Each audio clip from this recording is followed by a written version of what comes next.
Assalamualaikum warahmatullahi wabarakatuh. Saya Erli Sri Mulyani dari Fakultas Keguruan dan Ilmu Pendidikan, jurusan Pendidikan Biologi, Universitas Sultan Ageng Tirtayasa. Di sini saya akan menjelaskan materi mentoring pertama, kedua, dan juga ketiga dari pemahaman yang telah saya dapatkan dari penjelasan mentor saya, yaitu Kak Laila Putri Nurrahmah. Saya dari kelompok Ida Anak Agung, Gede Agung. Oke, kita mari ulas materi yang telah dijelaskan oleh Kak Laila Putri Nurrahmah pada mentoring pertama, yaitu tentang sejarah FKIP Fakultas Keguruan dan Ilmu Pendidikan yang berada di Universitas Sultan Ageng Tirtayasa. Nah, pada awal berdirinya itu Fakultas Keguruan dan Ilmu Pendidikan membina dua program studi, yaitu program studi administrasi pendidikan dan program studi pendidikan luar sekolah. Program studi pendidikan luar sekolah itu berlokasi di Serang. Pada tahun 1994 dibuka program studi pendidikan guru taman kanak-kanak atau sering kita sebut dengan PGTK. Pada tahun 2004 dibuka juga program studi pendidikan bahasa Inggris S1. Dan pada 2002 itu dibuka kembali program studi yakni pendidikan biologi dan pendidikan matematika sekaligus mengusulkan D2 PGTK. Dan pada saat ini D2 PGTK itu telah diganti menjadi S1 PG PAUD. Fakultas Keguruan dan Ilmu Pendidikan menerima amanah pada tanggal 11 April 2014 untuk membuka program studi baru yakni jurusan bimbingan dan konseling, pendidikan luar biasa, pendidikan sendra tasik, pendidikan fisika, pendidikan kimia, pendidikan IPA, pendidikan teknik elektro, pendidikan teknik mesin, pendidikan kewarganegaraan, pendidikan sejarah, pendidikan sosiologi. Pada tahun 2018 menerima amanah untuk menyelenggarakan program studi pendidikan profesi guru pada tanggal 9 November 2018 yakni bidang studi fisika, kimia, bahasa Indonesia, bahasa Inggris, biologi, matematika, dan guru sekolah dasar. Visi dan misi FKIP Untirta. Visi: menjadikan FKIP sebagai LPTK, penghasil dan pengembang tenaga pendidik dan kependidikan yang maju, bermutu, berkarakter, dan berdaya saing dalam kebersamaan pada tahun 2025. Misi yang pertama, melaksanakan peningkatan dan pengembangan pendidikan yang menghasilkan lulusan bermutu, berkarakter, dan berdaya saing. Yang kedua, melaksanakan peningkatan dan pengembangan penelitian yang berkualitas, produktif, dan bermanfaat. Yang ketiga, melaksanakan peningkatan dan pengembangan pengabdian kepada masyarakat yang berkelanjutan untuk meningkatkan mutu pendidikan. Yang keempat, meningkatkan dan mengembangkan manajemen tata kelola dengan pemberdayaan teknologi, informasi, dan komunikasi untuk meningkatkan kualitas pendidikan, penelitian, dan pengabdian kepada masyarakat. Tujuan yang pertama, menghasilkan lulusan yang kompeten dalam bidang pembelajaran, sosial, kepribadian, dan profesional. Yang kedua, menghasilkan lulusan yang berkarakter dan berwawasan global sehingga mempunyai daya saing tinggi.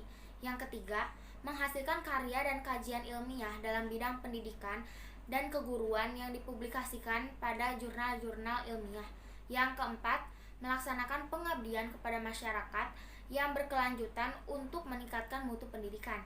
Yang keempat, menciptakan manajemen tata kelola dengan pemberdayaan teknologi informasi dan komunikasi untuk meningkatkan kualitas pendidikan, penelitian, dan pengabdian kepada masyarakat. Baik, di sini saya akan menjelaskan tentang materi mentoring kedua, yaitu tentang perjuangan mahasiswa. Sejarah perjuangan mahasiswa gitu ya. Nah, yang pertama itu pada saat zaman Budi Utomo. Sebenarnya sejarah gerakan mahasiswa Indonesia ini telah dimulai sejauh sebelum kemerdekaan. Budi Utomo adalah wadah perjuangan pertama di Indonesia yang memiliki struktur organisasi modern. Didirikan di Jakarta 20 Mei 1908 oleh mahasiswa lembaga pendidikan Stovia. Stovia itu sekolah Belanda ya. Nah, pada saat yang hampir bersamaan, mahasiswa Indonesia yang sedang belajar di Belanda, termasuk Muhammad Hatta, mendirikan Indesvereniging yang merupakan cikal bakal Perhimpunan Indonesia tahun 1925. Kemudian, Perhimpunan Pelajar-Pelajar Indonesia atau sering kita sebut PPPI mendorong ide persatuan hingga melahirkan Sumpah Pemuda pada tahun 1928, tepatnya itu pada tanggal 28 Oktober ya. 28 Oktober 1928. Nah, jadi kita jelaskan ya sedikit. Nah, sebenarnya mahasiswa itu apa ya? Bukan cuma cerdas dalam hal akademik, tapi bagaimana caranya untuk berpikir kritis untuk bisa menyelesaikan sebuah masalah. Meskipun itu adalah masalah negara gitu ya, yang harus kita hadapi bersama-sama oleh semua masyarakat Indonesia gitu.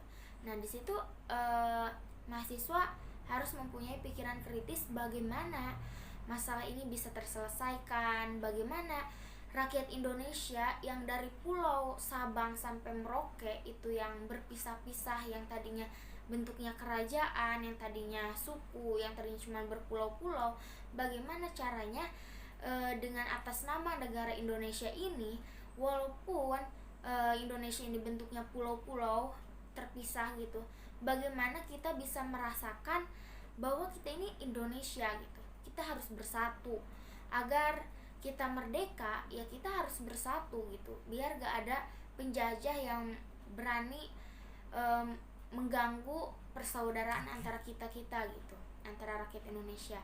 Nah, dari situ Budi Utomo dan para pemuda pada zaman dulu membuat organisasi perkumpulan pelajar-pelajar Indonesia, dan pada akhirnya bisa bersatu lagi tuh dari yang tadinya pelajar-pelajar Indonesia itu dari daerah mana gitu, pemuda-pemuda dari seluruh Indonesia berkumpul, sehingga pada saat itu dibuatlah Sumpah Pemuda.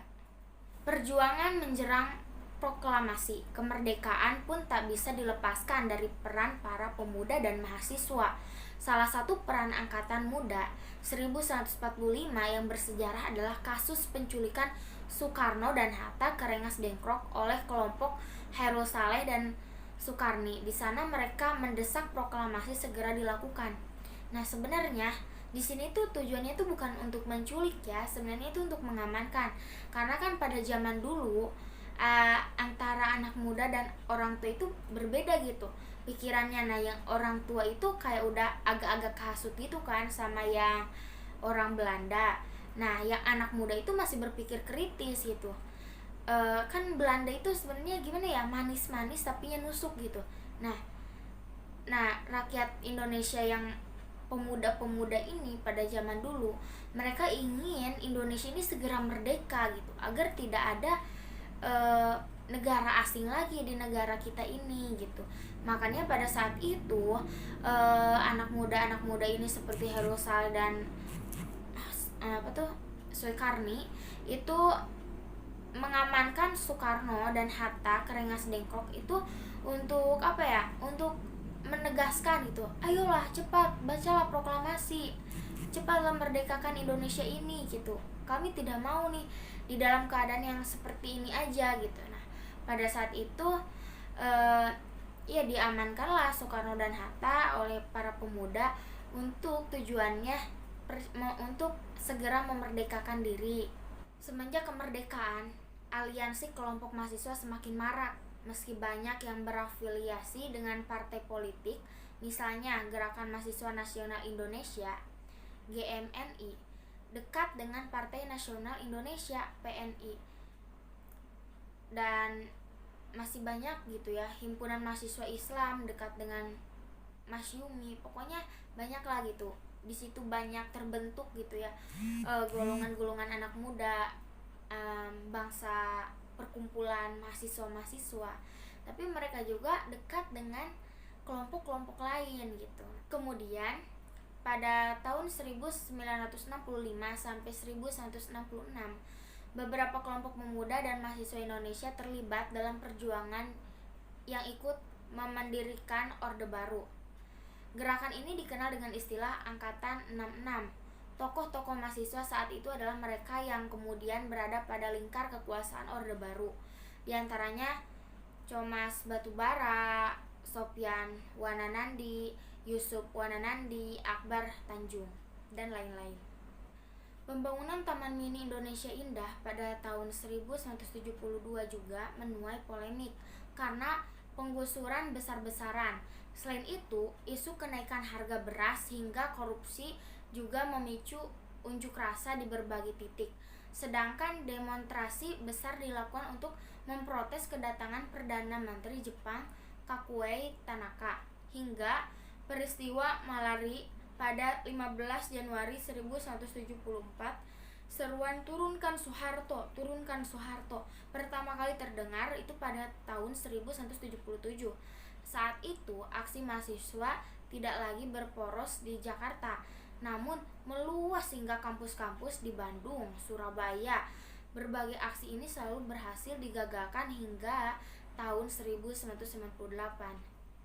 Nah, jadi sebenarnya ya pada zaman Orde Baru ini banyak sekali gitu masalah-masalah dunia politik itu, dan karena mahasiswa itu merupakan adalah tombaknya dari pergerakan perubahan gitu ya. Nah, dari ketika ada yang janggal gitu, ada yang beda dengan seharusnya kan Indonesia itu peraturannya kayak gini gitu, harusnya budayanya itu kayak gini, harusnya. Jadi ketika nggak ada yang sesuai dengan peraturan Indonesia, nah disitulah gitu mahasiswa tuh berpikir, kenapa ya kok ini ada terjadi seperti ini sih gitu. Dan pada saat itu juga mahasiswa bakalan unjuk rasa gitu, protes, demonstrasi gitu, untuk mempertanyakan ada apa ini gitu, kenapa ini. Nah, pada saat itu juga banyak terjadi penggusuran besar-besaran, terus harga beras naik, terus hingga korupsi juga memicu unjuk rasa di mana-mana gitu. Jadi korupsi itu pokoknya mah lagi parah-parahnya gitu kan. Jadinya di situ mahasiswa unjuk rasa untuk mendemonstrasikan bahwa seharusnya Indonesia tuh jangan kayak gini gitu. Harusnya pemerintah tuh harusnya memberantas tuh korupsi, jangan nyampe ada yang korupsi. Terus jangan ada penggusuran besar-besaran, karena kan kesian gitu ya, yang punya rumah gitu digusur. Pokoknya kesian gitu kan. Banyak rakyat yang tidurnya tergeletak di depan toko atau di mana gitu kan. Terus juga kan Indonesia itu makanan pokoknya beras, dan beras itu saat itu naik, dan mungkin pada saat itulah banyak rakyat Indonesia yang menderita tidak bisa membeli beras. Maka dari situlah mahasiswa unjuk rasa untuk mendemonstrasikan segala hal yang terjadi di negara ini, dan meminta alangkah baiknya negara Indonesia ini tidak hanya memikirkan satu pihak saja, tetapi bagaimana masyarakat ini merasa aman, nyaman, tentram, dan hidup sejahtera di negara ini gitu. Tahun 1998, yaitu pada masanya reformasi. Gerakan mahasiswa pada tahun 1998 menuntut reformasi dan dihapuskannya KKN, korupsi, kolusi, dan nepotisme. Lewat pendudukan gedung DPR, MPR, ribuan mahasiswa memaksa Presiden Soeharto melepaskan jabatannya. Karena kan pada zaman masa Orde Baru ya, banyak sekali kejadian-kejadian yang tidak mengenakan gitu.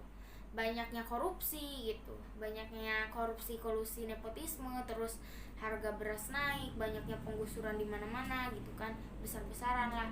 Jadi banyak masalah gitu, nyampe mahasiswa unjuk rasa, demonstrasi bagaimana supaya gitu keadilan itu rata gitu untuk semua rakyat Indonesia. Jangan tumpul ke atas tajam ke bawah gitu. Nah dari situ mahasiswa pada demonstrasi bagaimana caranya keadilan itu bisa ditegakkan, nyampe mahasiswa itu meminta pada saat itu Presiden Soeharto melepaskan jabatannya.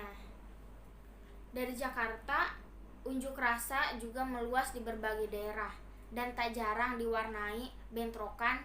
Di Yogyakarta misalnya, bentrokan mahasiswa dan aparat terjadi di Gejayan pada 8 Mei 1998. Seorang mahasiswa Universitas Sanata Dharma USD bernama Moses Gatukkaca meninggal dunia dalam peristiwa itu. Tagar Geams memanggil pun menjadi topik terpopuler di jagat maya. Para aktivis menggunakan tagar tersebut di Twitter, Facebook, dan Instagram sebagai seruan untuk berunjuk rasa hari ini. Jadi pada saat reformasi itu benar-benar gitu, perjuangan mahasiswa itu puncaknya gitu, di situ banyak demonstrasi, banyaknya unjuk rasa gitu ke pemerintah, nyampe banyaknya bentrokan-bentrokan gitu kan, sehingga terjadinya bentrokan antara mahasiswa dan juga aparat, sehingga ada juga mahasiswa yang meninggal, dan di situ juga bisa menjadi masalah gitu. Seharusnya kan demonstrasi itu bukannya untuk kayak kita perang saudara, bukan ya, tapi kan demonstrasi itu untuk kita menyampaikan saran kita, menyampaikan aspirasi kita apa sih gitu, dari kita tuh pengennya kayak gimana gitu. Kan demo itu kan kayak gitu ya. Nah ini malah terjadinya bentrokan gitu. Nah, pada saat ini pokoknya mahasiswa itu berjuang banget gitu. Puncak-puncaknya tahun 2019 merupakan serangkaian unjuk rasa yang dilakukan oleh mahasiswa, pelajar, dan jurnalis Indonesia untuk mendesak pemerintah membatalkan revisi Undang-Undang Komisi Pemberantasan Korupsi (UU KPK), menunda pengesahan rencana Kitab Undang-Undang Hukum Pidana (RKUHP), segera mengesahkan rancangan undang-undang penghapusan kekerasan seksual dan tuntunan lainnya.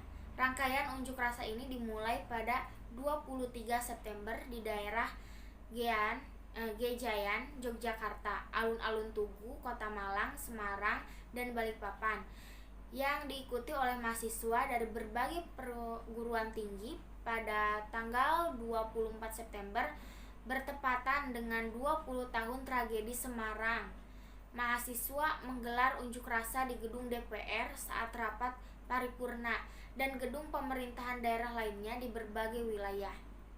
Polisi sempat menembakkan gas air mata pada pengunjuk rasa. Pada tanggal 25 September, para pelajar setingkat SMA berunjuk rasa di depan gedung DPR.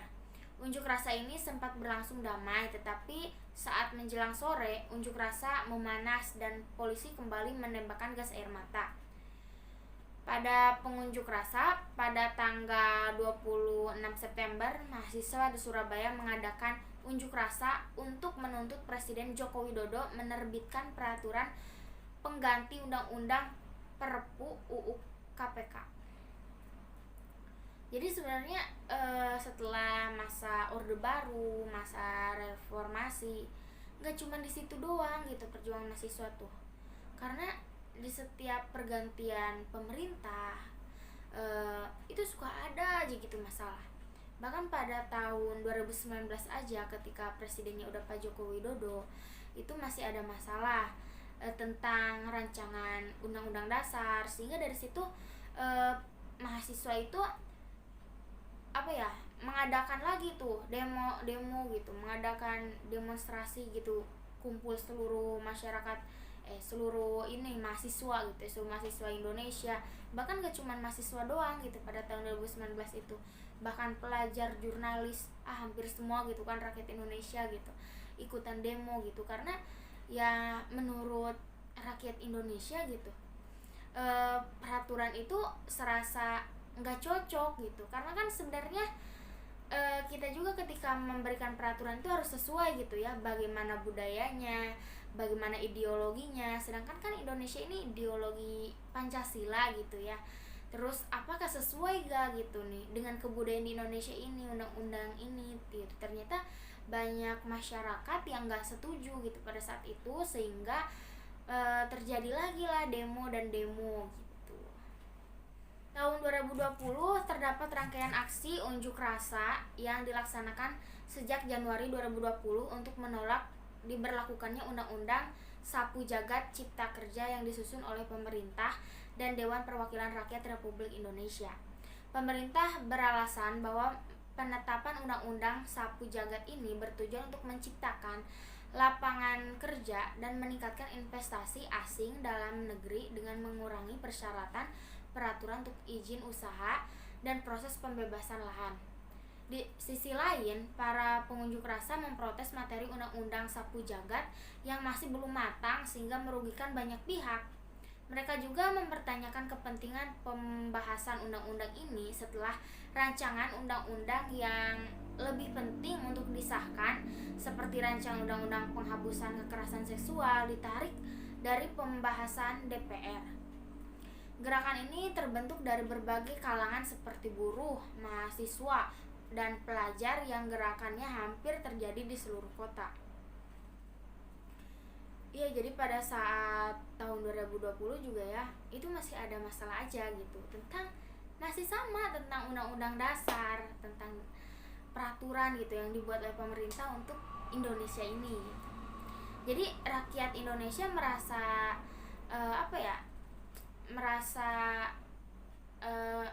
peraturan ini tuh nggak sesuai gitu dengan mereka, merasa kayak ada yang dirugikan gitu di antara mereka, sehingga pada saat itu juga buruh gitu kan, para pekerja gitu, mahasiswa, pelajar, semuanya demonstrasi lagi gitu. Dan pada saat itu pemerintah tetap ingin mengesahkan undang-undang itu gitu, dengan mungkin pemerintah juga punya alasannya gitu ya, tapinya rakyat sendiri tidak setuju gitu. Sebagai mahasiswa sudah sepatutnya mengetahui dan hafal sumpah mahasiswa dan sumpah solidaritas. Baik, kita bersama-sama ya membacakan sumpah mahasiswa. Kami, mahasiswa Indonesia, bersumpah bertanah air satu, tanah air tanpa penindasan. Kami, mahasiswa Indonesia, bersumpah berbangsa satu, bangsa yang gandrung akan keadilan.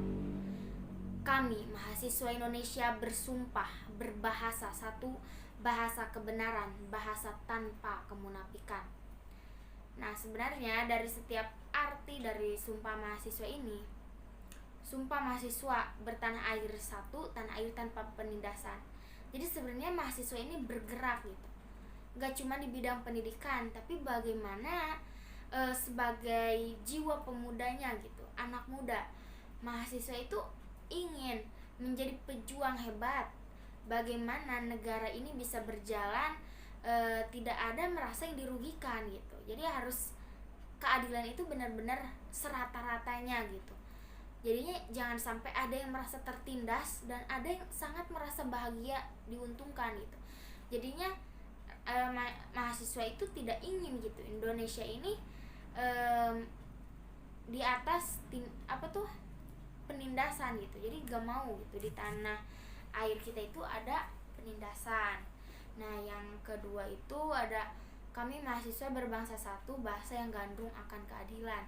Jadi mahasiswa juga ini ingin selalu menegakkan keadilan gitu. Jangan sampai keadilan itu tumpul ke atas dan tajam ke bawah. Itu gak mau gitu mahasiswa itu.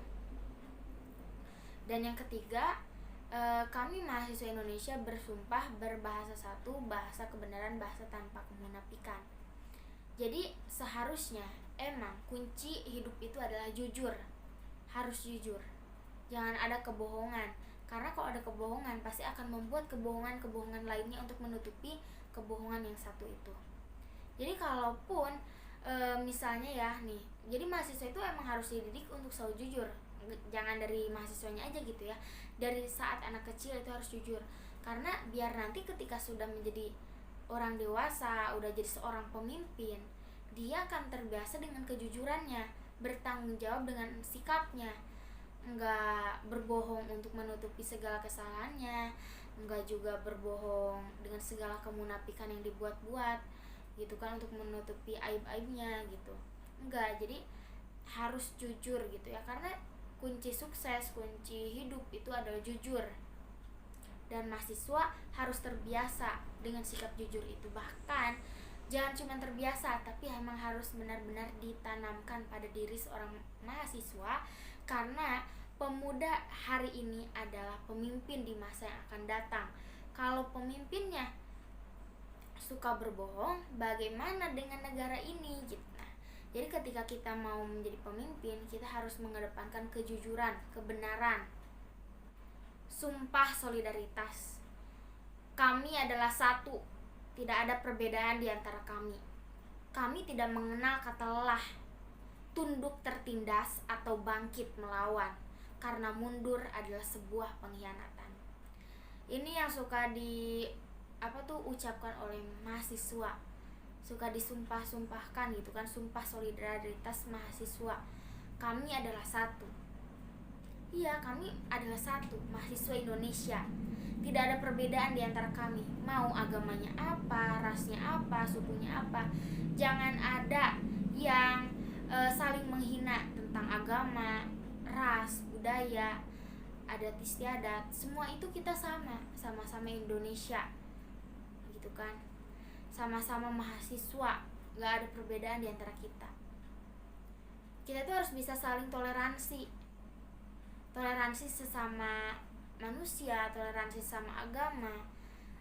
Karena toleransi itu bukan cuma sekedar kita menghargai, tapi lebih menghargai dari diri kita sendiri gitu. Kita menghargai orang lain melebihi menghargainya itu diri kita sendiri gitu. Jadinya emang benar-benar ketika dia agamanya apa, ya udah kita hargain dia, itu keyakinan dia gitu. Dia dari daerah mana, ya udah kita hargain dia, kita hormatin dia. Dia juga sama gitu kan, mahasiswa Indonesia gitu. Terus tidak ada perbedaan di antara kami. Ya, tidak ada perbedaan. Mau rasnya apa, warna kulitnya apa, tidak ada perbedaan. Kita adalah Indonesia. Kita merasa senasib yang dulunya kita sama-sama dijajah dan kita sama-sama ingin merdeka. Maka kita juga harus sama-sama terus menjaga kemerdekaan itu, jangan sampai direbut lagi oleh para penjajah. Kami tidak mengenal kata lelah. Ya, jiwa seorang pemuda itu jangan mengenal kata lelah. Ketika gagal, bangkit lagi, gagal, bangkit lagi, gagal, bangkit lagi, gagal, bangkit lagi, gagal, bangkit lagi, jatuh, berdiri lagi, jatuh, berdiri lagi. Itulah jiwa seorang pemuda. Bahkan Pak Habibie pun pernah bilang, umur saya udah tua, tapi jiwa saya adalah seorang pemuda. Umur saya serasa masih 17 tahun, katanya gitu. Ya, seperti itulah jiwa yang harus merasa selalu optimis, berani, mencoba hal baru, tidak putus asa, tawakal, ikhtiar. Semua itu ya yang harus tetap dilakukan di dalam hidup ini, karena hidup itu semata-mata kita menjalani untuk ibadah, bersyukur kepada Allah untuk mendapatkan ridhonya. Tunduk tertindas atau bangkit melawan. Nah, jadi kita tuh katanya, apakah kita tuh mau terus-terus dijajah? Jangan gitu. Kita harus memerdekakan diri. Bahkan kita juga harus bisa memerdekakan diri dari diri kita sendiri. Sebenarnya diri kita sendiri itu kan berperang kan dengan hawa nafsu. Sebenarnya kita mau apa.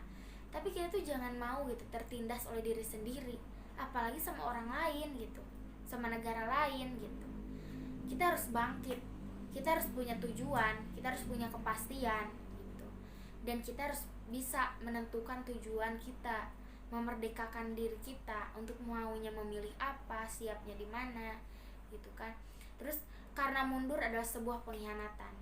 Jadi intinya kita tuh jangan dulu putus asa, jangan dulu mundur, harus terus maju, terus terobos. Sesusah apapun, serintangannya banyak apapun, terus aja maju, terus aja, walaupun majunya itu cuma sedikit. Jangan putus asa, karena putus asa itu, mundur itu adalah sebuah pengkhianatan. Di sini saya akan menjelaskan mentoring yang ketiga, cerdas akademik, cerdas organisasi, CACO. Oke.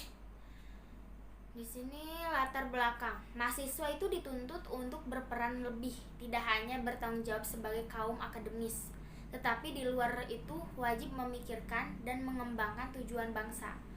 Dalam hal ini, keterpaduan nilai-nilai moralitas dan intelektualitas sangat diperlukan demi berjalannya peran mahasiswa dalam dunia kampusnya untuk dapat menciptakan sebuah kondisi kehidupan kampus yang harmonis serta juga kehidupan di luar kampus. Tentunya tidak hanya dengan belajar terus demi mendapat prestasi akademik, melainkan satu jawaban melengkapi, yaitu dengan aktif dalam organisasi. Karena sebagaimana yang dikatakan oleh Pramoedya Anantatur dalam bukunya yang berjudul Jejak Langkah, salah satu cara mendidik penguasa adalah dengan perlawanan, sedangkan mendidik masyarakatnya adalah dengan organisasi. Jadi kita kembali lagi ya ke mentoring yang pertama, yang ketika Budi Utomo. Budi Utomo juga kan itu seorang mahasiswa, seorang pemuda, tapi dia tidak hanya saja aktif di organisasi, tidak cuman pintar akademik, jadi nggak cuman memikirkan nilai-nilai, tapi dia juga berpikir lebih luas lagi, tidak cuman memikirkan diri sendiri, tapi bagaimana negara ini ke depannya gitu, bagaimana negara ini ke depannya. Nah, dari situlah Bung Tomo membuat organisasi, membuat perkumpulan pemuda-pemuda sehingga terbentuklah Sumpah Pemuda. Nah, di sini kita juga sebagai mahasiswa jangan cuman mementingkan akademik, tapi emang kita juga emang harus mengejar nilai, itu emang harus ya, karena kita sebagai pelajar. Tetapi kita juga sebagai pemuda, dan jiwa pemudanya itu jangan hilang. Kita itu sebagai pejuang bangsa juga, kita harus memikirkan bangsa kita ini ke depannya mau gimana, mau dibawa kemana, dipimpinnya sama siapa, kita nanti ke depannya mau jadi apa, siapa tahu kita jadi pemimpinnya, kita harus bagaimana. Nah, kita harus memikirkan ke situ. Emang gitu, itu kan belum terjadi. Ya setidaknya kalau keluasan gitu kan, mikirin soal negara, kita pikirin dulu deh soal masyarakat yang ada di kampung kita. Bagaimana kita bisa memajukan masyarakat ini sejahtera. Misalnya kayak pas aku ikutan webinar itu ya, ada ibu-ibu rumah tangga itu yang dia tuh mengumpulkan kayak sampah-sampah gitu, jadi bisa memanfaatkan sampah organik, anorganik yang tadinya kita anggap sampah gitu kan, sumber limbah gitu, sumber bahaya banjir atau apa, bisa diolah kembali sehingga bisa menjadi lebih bermanfaat. Nah, setidaknya ketika kita menjadi mahasiswa itu, kita turunlah ke situ, ke masyarakat, membentuk pengabdian gitu ke masyarakat gitu kan. Kita memberikan edukasi bagaimana caranya memanfaatkan limbah, atau kita juga mengajarkan bagaimana nih kita buka usaha dari limbah, bikin UMKM. Nah, dari situ itu juga bentuk perjuangan mahasiswa. Dengan ilmu yang telah dia dapatkan, langsung diterjunlah dia ke dunia masyarakat dan mengamalkan ilmunya dan mengabdikan diri di dunia masyarakat.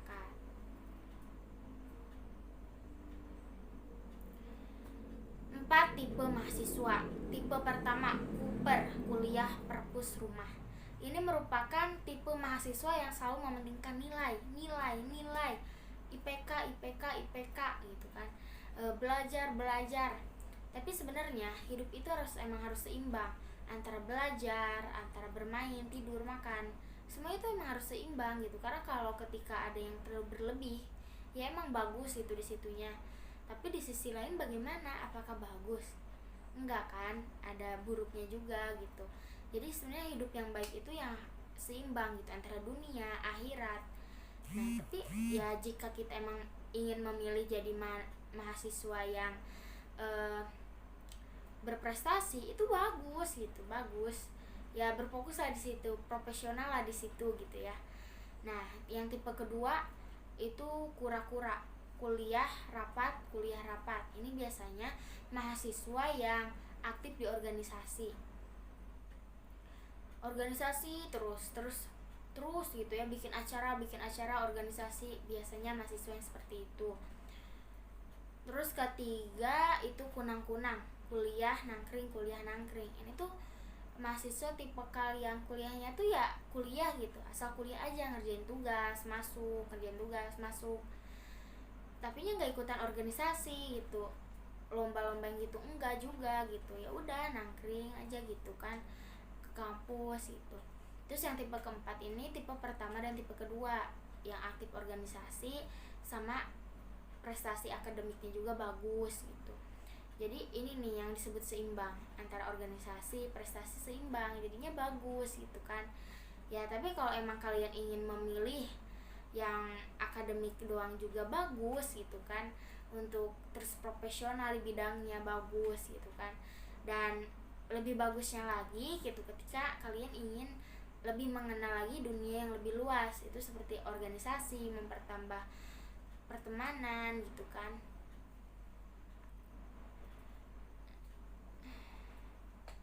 Tiga fungsi strategis mahasiswa. Yang pertama sebagai penyampai kebenaran, agent of social control. Dalam peran dan fungsi ini, mahasiswa menjadi jembatan antara masyarakat dan pemerintah. Saat ada yang tak sesuai dengan cita-cita nilai luhur bangsa, maka mahasiswa dapat mewakili masyarakat untuk memberikan kritik, saran, dan solusi. Dengan demikian diharapkan arah kebijakan pemimpin tidak sampai melenceng dan dapat sesuai dengan cita-cita serta nilai-nilai luhur bangsa. Kedua, sebagai agen perubahan, agent of change.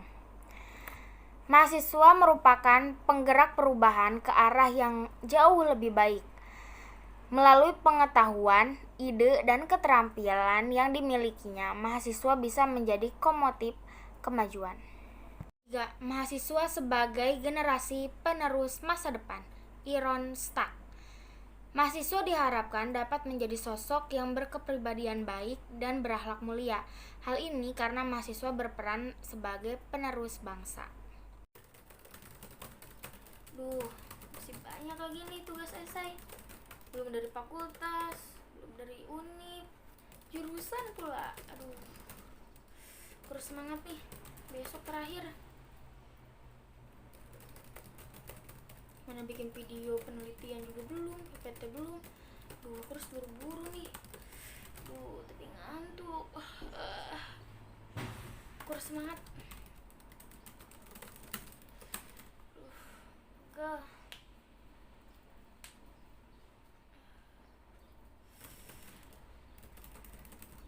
Pusing lagi.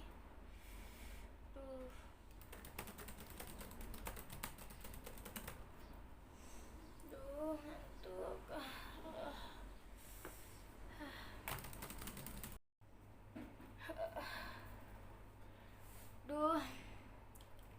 Mana siang malam banyak tugas, tambah banyak banget Zoom meeting yang harus aku ikutin.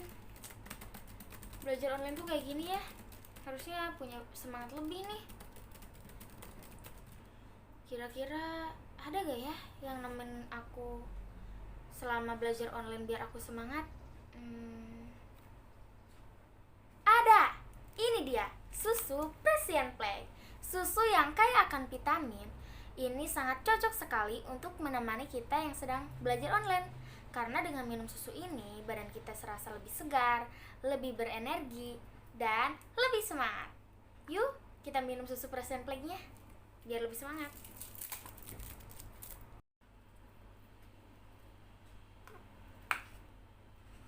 Bismillahirrahmanirrahim. Benar, lebih serasa lebih semangat nih. Aku harus ngerjain lagi nih tugasnya. Wah, bener nih, seger mataku sekarang. Jangan lupa, belajar online segerin aja pakai susu Presian Play. Semangat terus ya buat kita para pejuang belajar online dan para pekerja online. Tetap jaga kesehatan, tetap diam di rumah, dan bila keluar tetap patuhi protokol kesehatan karena sehat buat diri kita sendiri. Dan segerin aja, dan agar lebih sehat minum susu Presian Play. Yuk,